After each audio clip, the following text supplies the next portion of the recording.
Hey, how's it going, guys? It's the boss here with another video for you guys for today. And today, guys, I actually have something brand new to show you guys, too. This is a brand new camera that I got earlier today. As you guys might know, I've been doing YouTube for a while now, and pretty much all the editing and filming and stuff like that, for the most part, is done on a phone. I just upgraded my phone today from a S7 to an S20, so hopefully this looks better and whatnot, or hopefully it comes out great at the very least. But with all that out of the way, guys, today's video is going to be a collaboration video with two other small content creators, and in this video we're going to be talking about some of our favorite games of all time. And I figure I'd start off with one of mine. The game I selected for this one is actually Devil May Cry 3. It's a game that I hold very near and dear to my heart, especially since playing the Devil May Cry series earlier this year in 2020. A lot of the games in the series are fantastic, one of them is really bad, and for the most part all the other ones are fantastic. However, Devil May Cry 3 is a very unique game in that aspect, with a great combination of story, visual fidelity, kick-ass music, and fantastic combos, and it's just one of those games that makes you want to play through the extra modes that it offers, like Bloody Palace mode, which is 999 floors of pure just fighting enemies and hacking and slashing through them with unique weapons that you get up from bosses throughout the game. And that's something I think is a fantastic addition, and that more hack-and-slash games should definitely take inspiration from for this particular kind of video game. And Devil May Cry 3 just has the charm, the wit with Dante, it has the fantastic story with Dante, Virgil, Arkham, and just having great twists and turns. Even Lady being a character in this game, she probably has the most screen time in this game out of all the other mainline games, and they just all fantastic inclusions, especially with such a small character roster. The visuals look fantastic for the PlayStation 2, for the time, for the environments, for different enemies, for the combat, for the different combos that you execute, for the weapons themselves, and the detailed backstory and lore with each of the different bosses within this giant tower, Tenming Gru, which was sealed away by the Demon Knight Sparta in order to prevent them from being used to merge the human world with the underworld. And of course Dante and Virgil are the sons of Sparta. So, with all that in mind, and as well as, like, again, amazing visual fidelity and everything else, this game is just amazing in so many other ways. It's addicting combos, they're very fast and fluid to execute, they're very satisfying, and each of the different weapons that you pick up, whether it be an electric guitar that shoots bats out of it, or whether it be something like the two dual swords that you pick up from two different bosses throughout the game. You can hack and slash and create tornadoes and fire. There's so much to this game that I could talk about for a long time, and I've done a full review of this video on another channel, or of this game I should say. So, in closing, just to make sure this isn't drug out, Devil May Cry 3 is probably one of my favorite games of all time, and while I could have easily picked Pokemon Emerald or Castlevania Symphony of the Night, I've already expressed these two many times in previous videos on this channel and on my other channel. I will settle now on Devil May Cry 3 for this video. It is a fantastic game. Now that we got my game out of the way, the first YouTuber I'd like to present their favorite game of is a YouTuber known as NoDragonsPlz. Let's see what he has to say.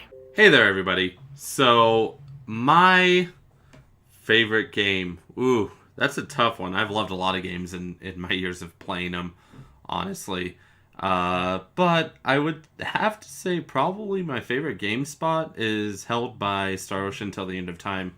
It was more or less my first introduction to the Star Ocean series. I actually don't even know why I bought the game, actually. But I did end up getting the game, and I just absolutely fell in love with the Star Ocean series because of that game. And I have played almost all of the Star Ocean games since then as well. I think the only one I'm missing is Star Ocean Second Evolution at this point. But the JRPG, the action fighting, and the crafting system was just so far ahead of its time. It was such a great series. And the story was interesting, at least when I was younger.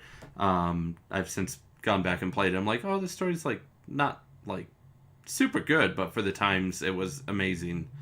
And it was an amazing story.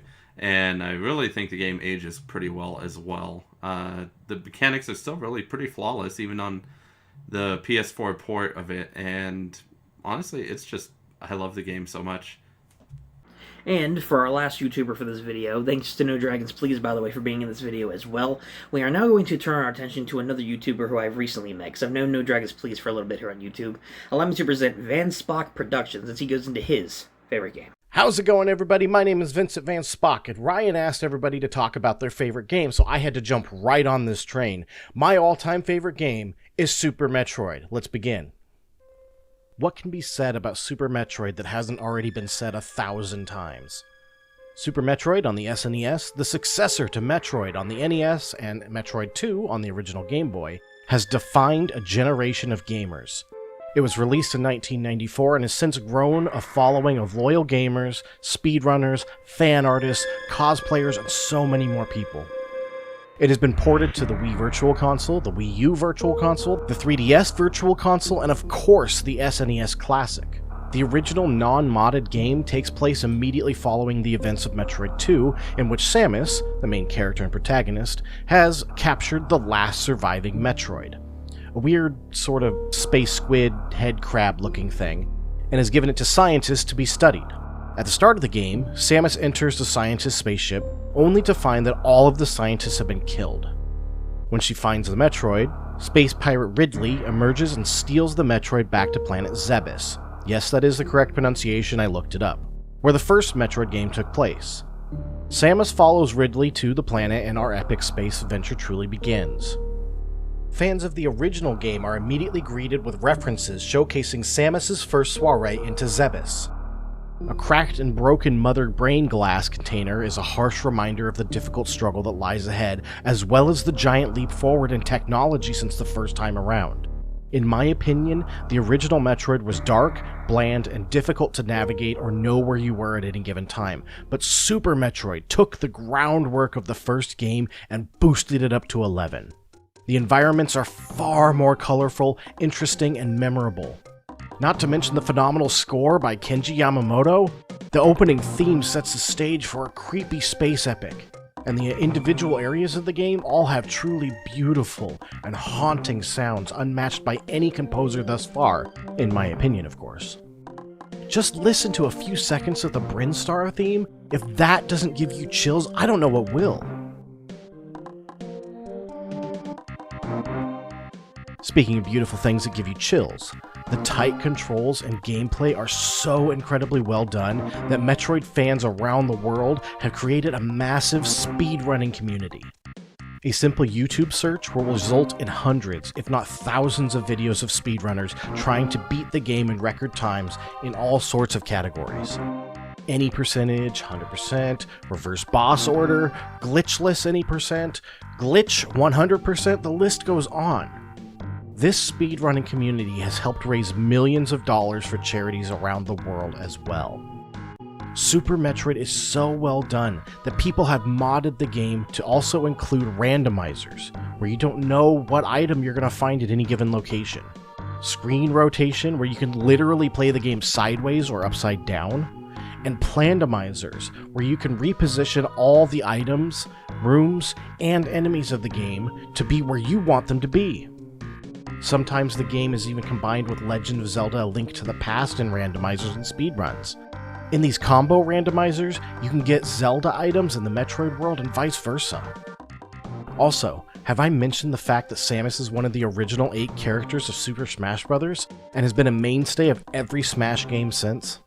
Super Metroid helped raise me.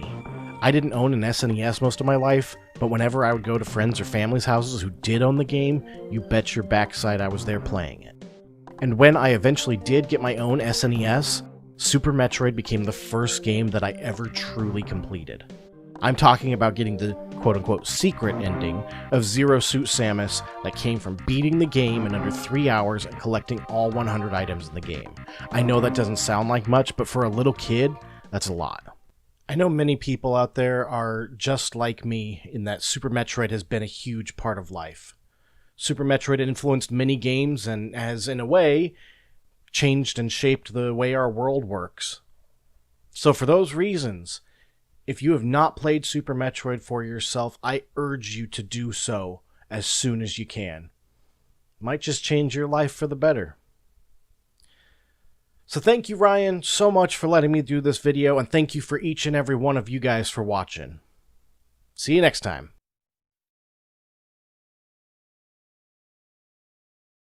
And that is going to do it for today's video, guys. I hope you guys did enjoy. Big thanks to NoDragonsPlz and Spock Productions for being involved in this video. Really great working with you guys, and fantastic to hear about your individual picks for your favorite games. If you guys want to check out their content, be sure to check out the link in the description down below for each of the respective channels. Check out their content, see what you guys think, watch their videos, and if you do enjoy what they do, give them a like and subscribe to their stuff as well. With that in mind, guys, thank you so much for watching. If you guys did enjoy this video, give it a like, subscribe to the channel if you guys want to catch more videos like this in the future, and of course, comment your thoughts and feelings feelings down below. With all that in mind, guys, this has been the boss saying peace.